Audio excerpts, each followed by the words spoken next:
Alors, on va parler de cette question essentielle sur la jeunesse en politique.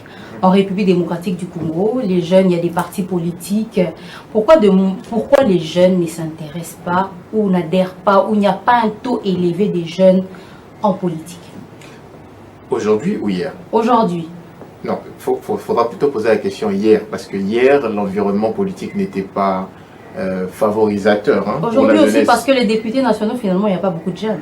Si, il y en a eu quelques-uns, bien qu'on a vu cette série d'invalidations, mais on en a vu quelques-uns. Et je veux quand même pas vous rappeler qu'il y a eu les élections municipales qui ont vu beaucoup de jeunes être élus comme conseillers municipaux. Donc on devrait mais quand même... le taux reste encore un peu faible par rapport à l'ensemble de tous ceux qui ont été élus. Effectivement, et on devrait saluer l'avènement de Félix Tshisekedi parce que c'est sous lui qu'aujourd'hui nous avons quand même cette émulation dans l'environnement politique, surtout des côtés des jeunes. On me dira ici que le président Kabila, c'est vrai, il était jeune, il avait 29 ans. Mais ses collaborateurs, est-ce qu'ils avaient le même âge que lui? Et même lorsqu'il a fait son premier, on va dire, d'abord la période de transition, et son élection sous l'égide de la Constitution de 2006 pour le premier mandat, les seconds, et le quelques temps de glissement, est-ce qu'il y avait autant de jeunes comme aujourd'hui sous Félix Tshisekedi? Est-ce qu'il y avait des jeunes DG? Est-ce qu'il y avait des jeunes ministres? Est-ce qu'il y avait des jeunes bourgmestres? Vous en recevez autant de personnes ici, des invités. Mais dites-moi, depuis que Félix Tshisekedi est arrivé, est-ce que vous n'aviez donc pas vu que les figures quand même changent? On sent que c'est quand même, bien que c'est quand même un peu timide, mais de plus en plus, donc, la classe politique est en train d'être renouvelée. Il y a une avancée très poussée.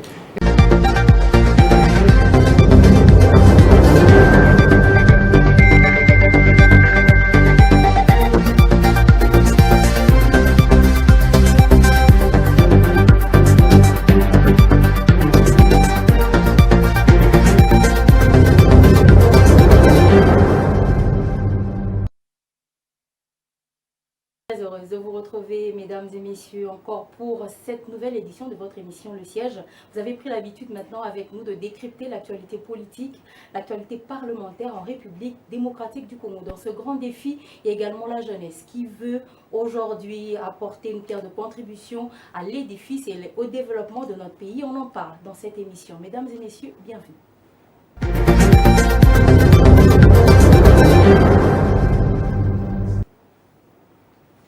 J'ai l'honneur aujourd'hui, mesdames et messieurs, de recevoir M. Isaac Mukendi. Il est de cette jeunesse qui veut apporter plutôt leur contribution à l'évolution de ce pays. Il est également bourgmestre adjoint de la commune de Limete, dans la capitale de Kinshasa, dans la République démocratique du Congo. On suit avec attention.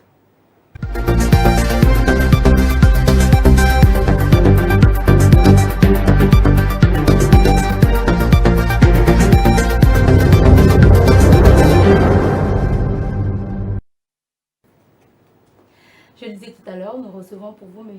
Isaac Mukendi. Avec lui, nous allons discuter sur l'actualité parlementaire et politique en République démocratique du Congo, mais également l'engagement des jeunes dans la politique. M. Isaac Mukendi, bienvenue. Merci beaucoup, madame. Qu'est-ce que j'ai dit de votre présentation que je n'ai pas dit plutôt que vous voulez ajouter? Bon, je suis M. Isaac Mukendi Tshishimbi, bourgmestre adjoint, c'est vrai, de la commune de Limete à ce jour, mais aussi assistant à la faculté de droit de l'université de Kinshasa. Depuis 2022, avocat au barreau près la cour d'appel de Kinshasa-Gombe et très récemment aussi élu conseiller municipal au sein de la circonscription de Limete. Super, alors la première question, comment se porte la RDC aujourd'hui selon votre regard?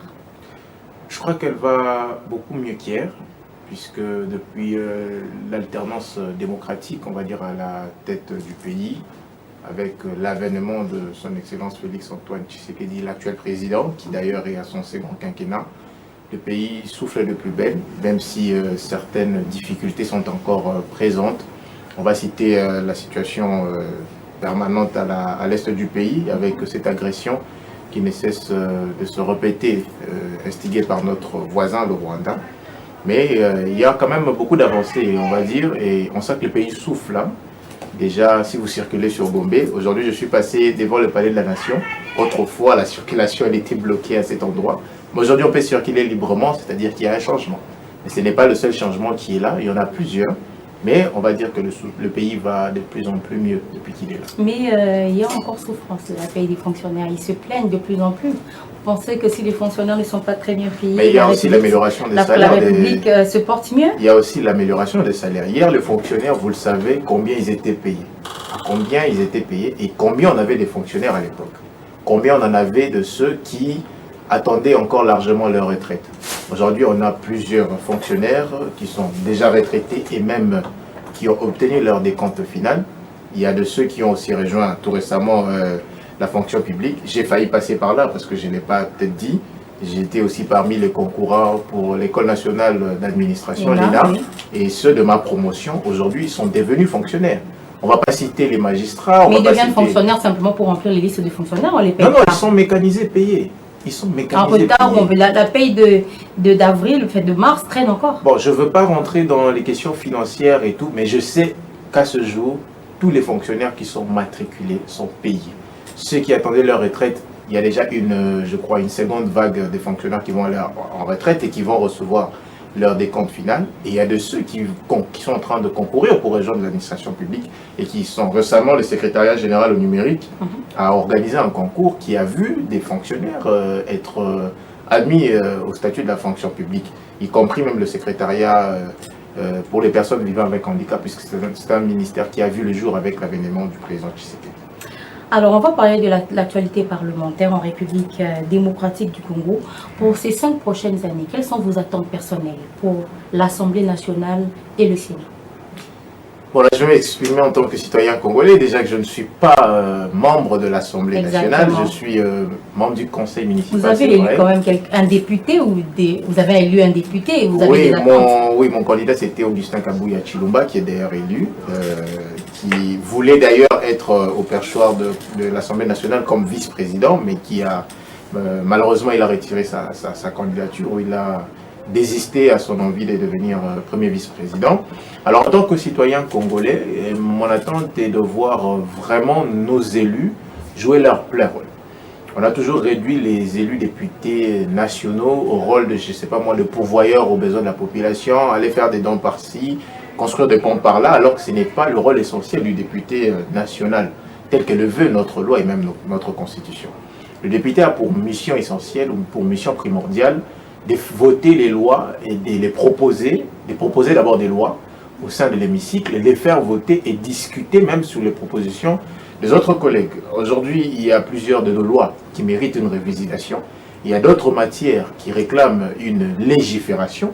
Et donc nous voulons que nos députés nationaux soient à l'œuvre pour que nous puissions avoir des lois qui soient adaptées à la situation. Sur le contrôle parlementaire, ils ont bien fait leur travail dans les précédentes années puisque plusieurs sont revenus.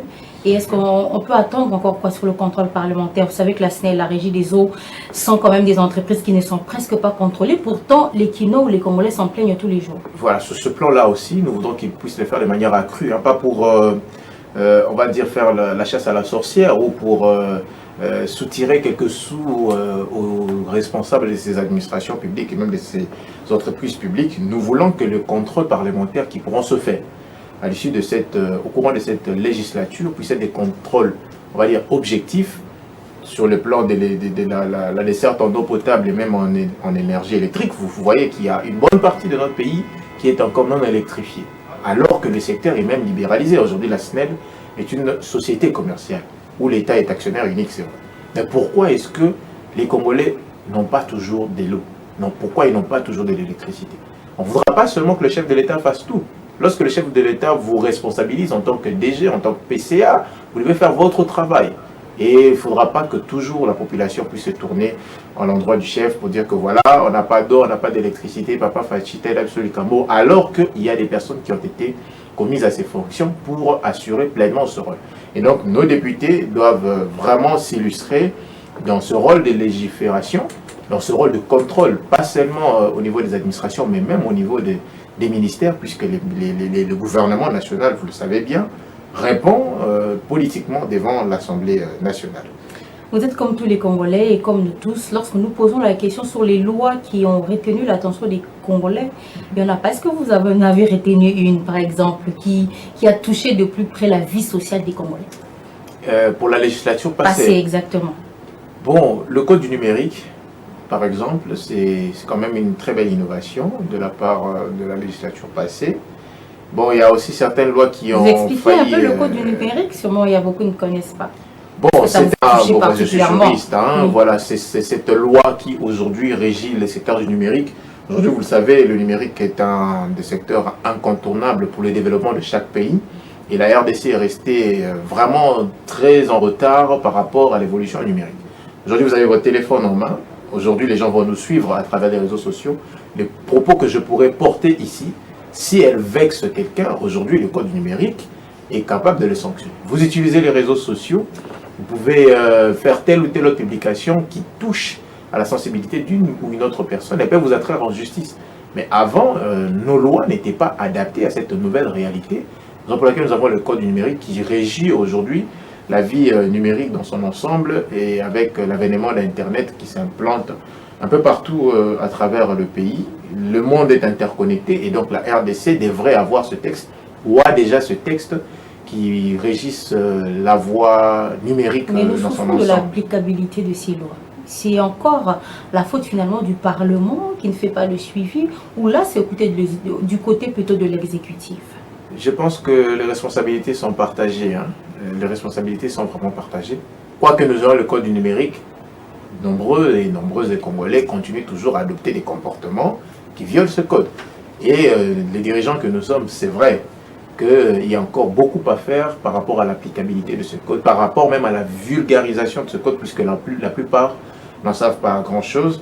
Mais je salue quand même quelques initiatives, notamment du cabinet Tetika, avec mon confrère Prosper Tetika, qui aujourd'hui est l'un des jeunes avocats, qui est vraiment sous le front en train d'expliquer la portée et les bienfaits de ce code, et pour le vulgariser au plus grand nombre. Mais il revient encore au devoir de nous, en tant qu'autorité administrative et même politique, de sensibiliser davantage nos populations par rapport à ce code.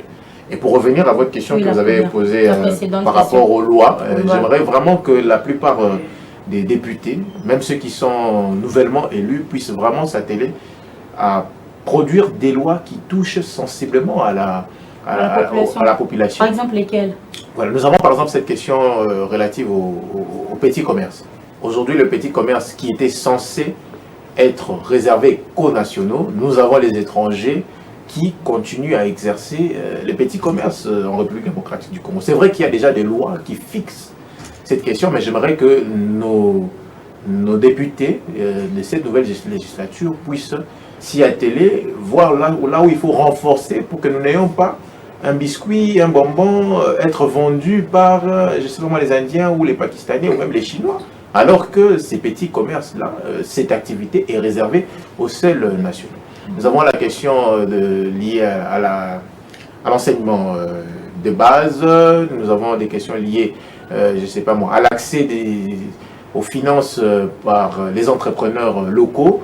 Voilà, il y a beaucoup d'autres secteurs. Voilà, je ne me suis pas tellement attelé parce que moi, ma lutte, c'était au niveau municipal. Donc, si j'avais postulé pour les élections nationales, je pense que j'aurais suffisamment. En tant que Congolais, on a tous besoin de voir des lois qui touchent de plus près la population et c'est ce qu'on attend de cette législature. Je vais vous choquer, les lois qui touchent de plus près la population, ce sont celles qui sont votées à la base et non au sommet. C'est-à-dire parce que le développement devrait partir de la base. Nos communes, pour parler des communes, parce que je suis autorité d'une entité territoriale décentralisée.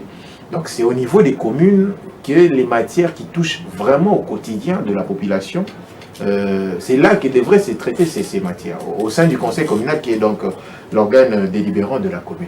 Mais qu'est-ce qu'on fait de cette décentralisation? Qu'est-ce qu'on fait de ces organes? C'est vrai que nous, régime Tshisekedi, aujourd'hui nous avons organisé les élections jusqu'au niveau local. Bon, voyons voir ce que va donner les conseils communaux des communes qui sont dans les chefs-lieux des provinces pour qu'ils puissent produire des textes qui vont toucher sensiblement au vécu des citoyens et des citoyennes à travers la République. Une dernière question sur cette rubrique de l'Assemblée nationale. Qu'est-ce qui bloque finalement, selon vous, l'élection du bureau définitif? Parce que on a l'impression que le pays est au blocage. Là. Il faudrait que le prochain gouvernement vienne devant ce bureau, mais là ça ne marche pas. Il y a un problème, on ne comprend pas. Bon, je pense que les décideurs au niveau de l'Union sacrée devraient s'accorder, prioriser l'intérêt du Congo en lieu et place des intérêts personnels. Vous avez vu, l'exemple qu'a donné le secrétaire général, autrefois informateur et même formateur du gouvernement, Augustin Kabouya. Sentant les dangers venir, il s'est désolidarisé par rapport à son ambition. Il y avait un danger. Oui, il a dit qu'il y avait des secousses et que l'Union sacrée était en train de passer, de traverser des moments très délicats. Et pour lui, il trouvait que ce soit inconfortable pour lui de continuer dans cette course pour être vice-président, premier vice-président de l'Assemblée nationale. Et donc, nous voudrions que ce sursaut, on va dire patriotique, puisse animer les restes de membres du Présidium pour que demain, nous puissions avoir un bureau. Parce que si nous avons un gouvernement qui va être formé bientôt et que nous n'avons pas un bureau définitif, mais je me pose la question, devant qui est-ce que le gouvernement va présenter son programme? Se posent. Voilà. Les élections sont passées depuis, on a validé, on a invalidé finalement, mais pourquoi le bureau n'est pas encore, voilà. nous n'élise pas? Nous appelons à nos aînés, je vais les appeler comme ça, de l'Union sacrée qui sont dans le Présidium, à prioriser les intérêts des Congolais parce que nous sommes sur une large attente. Le chef de l'État est à son dernier quinquennat, selon ce que dit la Constitution, et les attentes sont énormes. Nous allons bientôt franchir le dernier seuil du mois d'avril. Ça va faire plus de 4 mois. Nous n'avons pas encore de bureau définitif. C'est vrai, nous avons eu un Premier ministre, une Première ministre. Donc c'est un honneur pour vous les femmes aujourd'hui que vous a fait le chef de l'État. Mais il faudrait que le gouvernement sorte. Il faudrait que le bureau définitif soit là afin d'accueillir le programme du gouvernement, on va dire, et que ce programme soit validé et que les trains en marche, puisque nous qui vivons avec la population à la base, nous sentons vraiment ces besoins de changement, ces besoins de l'amélioration du quotidien des Congolaises et des Congolais, et tout passe justement par l'avancement de toutes ces procédures, notamment celles liées au vote du bureau définitif. Alors on va parler de cette question essentielle sur la jeunesse en politique. En République démocratique du Congo, les jeunes, il y a des partis politiques.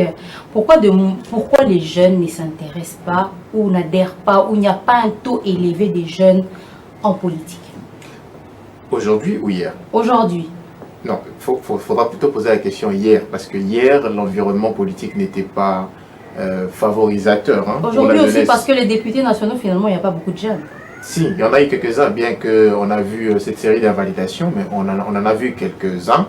Et je veux quand même pas vous rappeler qu'il y a eu les élections municipales qui ont vu beaucoup de jeunes être élus comme conseillers municipaux. Donc on devrait quand même... Mais le taux reste encore un peu faible par rapport à l'ensemble de tous ceux qui ont été élus. Effectivement, et on devrait saluer l'avènement de Félix Tshisekedi parce que c'est sous lui qu'aujourd'hui nous avons quand même cette émulation dans l'environnement politique, surtout des côtés des jeunes. Vous êtes sûr que c'est par rapport à Félix Tshisekedi ou parce que finalement il y a eu quand même les gens qui ont poussé, les activistes ont poussé? Mais s'il y a eu des gens qui ont poussé, c'était parce que nous étions dans l'opposition hier. Exactement. Le régime d'antan, je ne vais pas quand même le citer ici, vous le savez, le régime Kabila, à l'époque ne favorisait pas un environnement propice pour la jeunesse. Vous pouvez passer dans les médias, vous dites un mot et le soir, on n'entend plus parler de vous. Ça, on l'a vécu dans notre pays. Et beaucoup de nos militants de l'UDPS se sont vus disparaître comme ça parce que l'environnement politique n'était donc pas favorable pour la jeunesse. On me dira ici que le président Kabila, c'est vrai, il était jeune, il avait 29 ans. Mais ses collaborateurs, est-ce qu'ils avaient le même âge que lui? Et même lorsqu'il a fait son premier, on va dire, d'abord la période de transition, et son élection sous l'égide de la Constitution de 2006 pour le premier mandat, les seconds, et le quelques temps de glissement, est-ce qu'il y avait autant de jeunes comme aujourd'hui sous Félix Tshisekedi? Est-ce qu'il y avait des jeunes DG?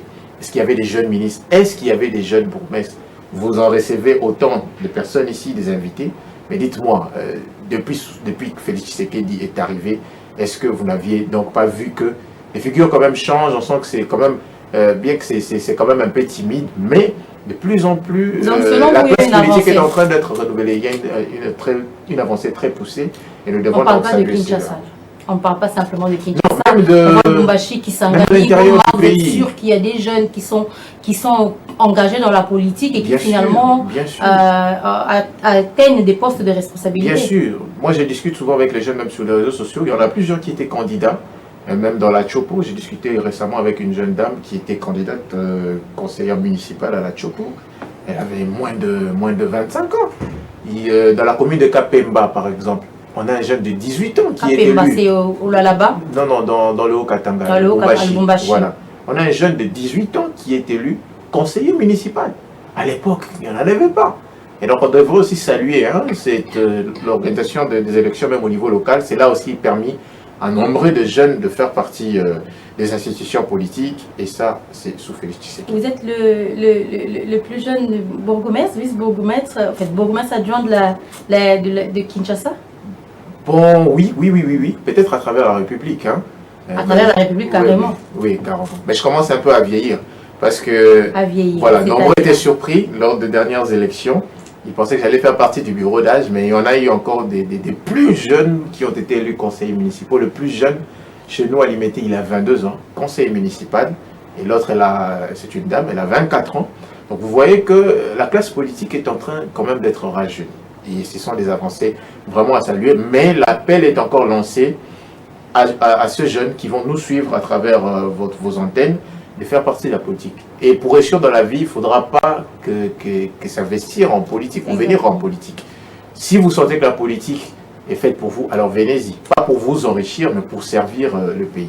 Parce que moi, par exemple, si j'avais l'envie de m'enrichir, j'aurais postulé pour devenir député national ou provincial. Puisque je suis de ceux qui ont une idéologie à faire entendre, à faire montre dans le public, et puisque je suis de ceux qui pensent que le développement devrait partir de la base vers le sommet. C'est pourquoi j'ai postulé en tant qu'élu municipal, et ensemble avec mes collègues, on va essayer d'impulser les développements pour notre Finalement, est-ce que c'est simplement pas du remplissage? C'est-à-dire qu'il y a ce slogan, les jeunes, on a vu ça lorsque les deux jeunes du bureau d'âge de l'Assemblée nationale ont été invalidés. Il y a eu quand même une tollée plus sur les réseaux sociaux avec des jeunes qui se sont dit finalement c'est les mêmes qui vont revenir. Est-ce que vous ne voulez pas simplement, en fait, la jeunesse ne veut pas simplement remplacer pour remplacer? Parce qu'il faut une expérience, il faut une expertise, il faut tout cela qui compte en politique. L'expérience, on l'acquiert. On n'est pas avec l'expérience. L'expérience, c'est taper, retaper, taper encore et encore, et on acquiert de l'expérience. Donc on ne va pas quand même demander à un jeune d'acquérir l'expérience sur le banc de touche. On les met à l'épreuve, on les met à l'œuvre, on les met à la manœuvre, et on essaie de voir de quoi il est capable. Et pour parler de ceux jeunes qui ont été invalidés à l'Assemblée nationale, je dois quand même avouer que j'étais très choqué. J'étais un peu choqué de voir que dommage que c'était des jeunes, pourquoi c'était pas des vieux, seulement des jeunes. Choqué parce que vous avez trouvé cette décision injuste? Ce sont mes compères, je ne juge pas la décision. Voilà, la décision a été rendue par la haute cour, on va dire la cour constitutionnelle, et en tant que juriste, lorsqu'il y a un arrêt de la cour constitutionnelle qui est rendu, je m'incline la première vue. Et aujourd'hui, ils ont cette possibilité d'aller en recours pour rectification d'erreurs matérielles. On va voir ce que ça va donner. J'étais quand même choqué de voir que ce soit des jeunes qui avaient été ciblés par on va dire des recours en contentieux électoral. Vous m'avez posé la question de savoir pourquoi c'est toujours les mêmes. Ce n'est pas la faute des jeunes, c'est la faute de ceux qui votent, ceux qui reviennent.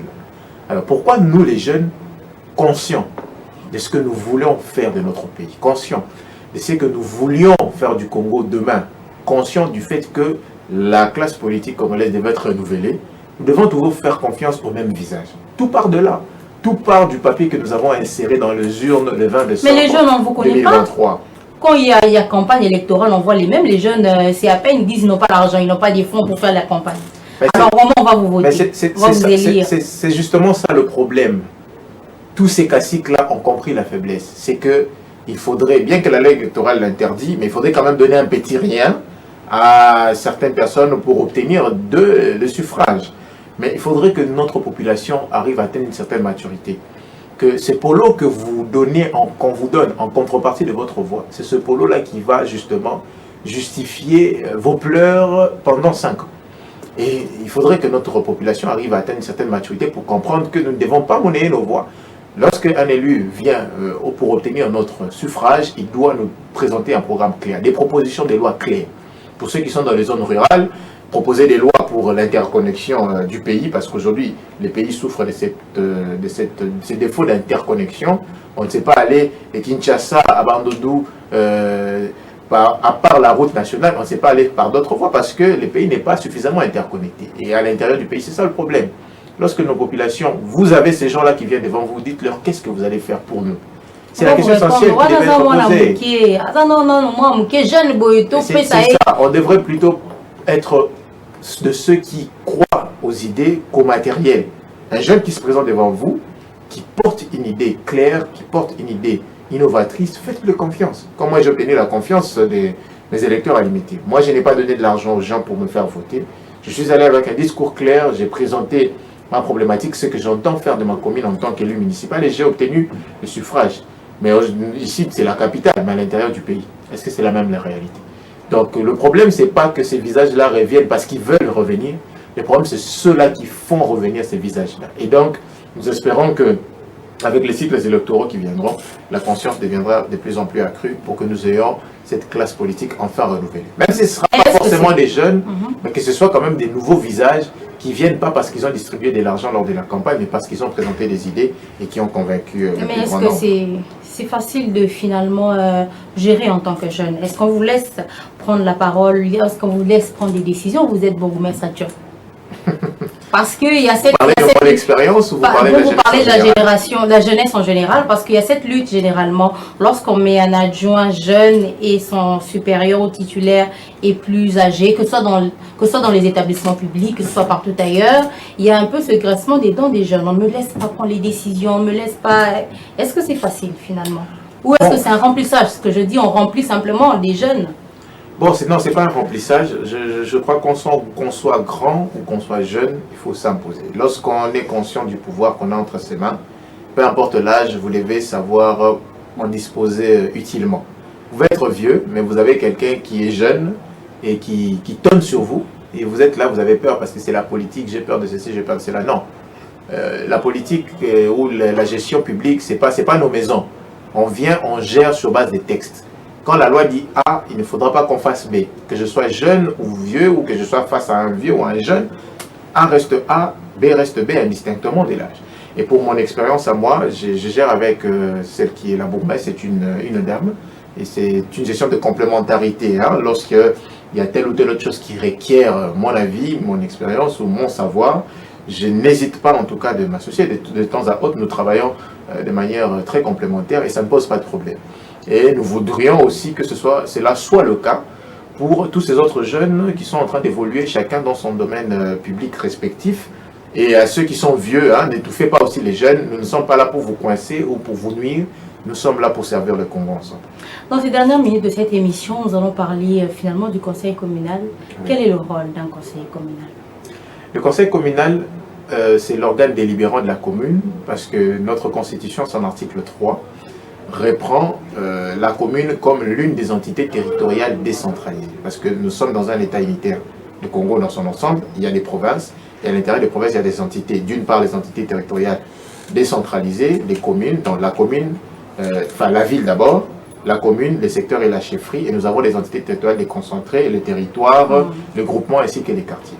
Pour parler de la commune, c'est donc cette agglomération qui rassemble au moins 20 000 habitants. Donc, si dans un espace de terre, on constate qu'il y a déjà au moins 20 000 habitants, on peut en constituer une commune.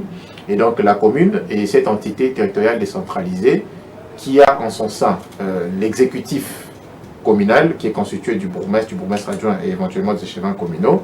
Et de l'autre, il y a l'organe délibérant qu'on appelle le conseil communal. Et le conseil communal, si on va faire la comparaison, donc au niveau national, nous avons du côté exécutif le gouvernement qui émane de l'Assemblée nationale qui est donc l'organe délibérant au niveau national, et qui a ces matières qu'elle délibère remplies dans la Constitution. Et au niveau provincial, nous avons l'exécutif provincial, donc le gouvernement provincial avec le gouverneur, le vice-gouverneur, ainsi de suite, les ministres provinciaux. Et l'organe délibérant de la province, c'est l'Assemblée provinciale. Et au niveau de la commune, nous avons l'exécutif communal qui est donc constitué des bourgmestres adjoints avec échevin, comme je l'ai dit tantôt, et de l'organe délibérant de la commune qui est donc le conseil communal, qui est donc comme un parlement au niveau de la commune. Et il y a des matières qui sont donc de l'égide du conseil communal, qui sont donc repris sur la loi numéro 08/016. Et je pense que peut-être aux prochaines occasions, nous aurons le temps d'expliquer chacune des matières qui est donc de la le conseil communal ou les conseillers municipaux. Voilà. Déjà, il faut appeler comment conseillers municipaux. Conseillers municipaux, conseillers communaux, ça équivaut au même. D'accord. Voilà, aujourd'hui même, on appelle les députés communaux. C'est un jeu des mots simplement. Nous avons les députés nationaux, nous avons les députés provinciaux, on pouvait les appeler aussi députés communaux, mais l'expression appropriée, c'est conseillers communaux. Les conseillers communaux sont donc là pour vérifier aussi, pour voter des lois. Comment on appelle ça, Eddy? Dans les décisions. Les décisions. Voilà, les conseils communaux rendent des décisions lesquelles décisions sont soumises pour exécution au niveau de l'exécutif communal qui est donc constitué du bourgmestre. Quel a été votre programme finalement pour que vous puissiez être élu pour votre commune de Limité? Vous avez en tant que conseiller municipal? Oui, vous avez parlé des Koulouna, vous avez parlé de cela. Oui, l'insécurité, l'insalubrité. Aujourd'hui, on ne sait pas qui est censé gérer nos déchets dans nos ménages. Je vais vous poser la question, comment vous gérez vos déchets dans votre maison? Certainement, c'est un pousse-pousseur qui passe, vous les posez et il va les jeter dans les cours d'eau. Donc, il n'y a pas de politique de salubrité dans nos communes. Il n'y a pas de politique locale en matière de sécurité. Il n'y a pas de politique locale en matière d'épanouissement de la jeunesse. Il n'y a pas de politique locale pour la desserte en eau et en électricité. Pas d'éclairage public communal. Et c'est toutes ces questions qui ont attiré mon attention. Et même nos routes, hein, nos avenues généralement. Avenue telle, c'est toujours en terre battue. Alors que c'est de la compétence de la commune de construire des routes en bitume. Et donc, c'est une norme de matière qui sera la compétence de la commune, c'est-à-dire que les recettes finalement de la commune elle-même. Oui, la commune. Les recettes proviennent d'où? La commune est constituée dans son budget à 100%. 60% des recettes proviennent de la province au moyen de la rétrocession et 40% ce sont des recettes propres. Et la commune a ses taxes propres. Il y a quoi qui donne les recettes? Simplement les mariages? Ou non, les cercles je sais pas moi. Non, il y a la taxe professionnelle annuelle qui est censée payer tous les opérateurs économiques suivant le chiffre d'affaires. Il y a plusieurs taxes, celle d'occupation d'emprise publique. Il y a la taxe sur les pompes funèbres, ils sont censés les payer à la commune. Il y a la taxe sur les étalages dans les marchés, on les paye dans les communes. Il y a plusieurs taxes comme ça hein, qui sont payables au niveau de la commune. Même les pousse-pousse sont censés payer les taxes dans les communes. Il y en a plusieurs. Je pense qu'on va consacrer toute une émission à ça. Il faut qu'on consacre une émission essentiellement sur ça parce que finalement on doit savoir qu'est-ce qui se passe dans nos communes. Ça sera très intéressant. C'est une question nouvelle. Cette question. Voilà, c'est très essentiel avec la décentralisation. Il faudrait qu'on en parle parce que les gens ont voté vaille que vaille les conseillers municipaux sans connaître quel est leur rôle. Et j'espère que la RTGA pourra nous donner l'occasion de revenir sur cette question. Absolument. D'ailleurs, on fera nous-mêmes une descente à Limité pour voir comment ça se passe là-bas. Votre dernier mot pour cette émission aujourd'hui? Je suis très ravi de répondre à votre invitation particulièrement et je salue votre émission et même vos téléspectateurs. Et j'espère que les invitations ne sont pas épuisées. On pourra revenir aussi longtemps que le temps le permettra. Et j'ai dit mes salutations particulières aux jeunes de l'ensemble de la République démocratique du Congo, de Kinshasa et particulièrement de la commune de Limité Gédézango. Voilà, c'était monsieur Isaac Mukendi. Merci d'être passé sur notre plateau. C'est moi qui vous remercie.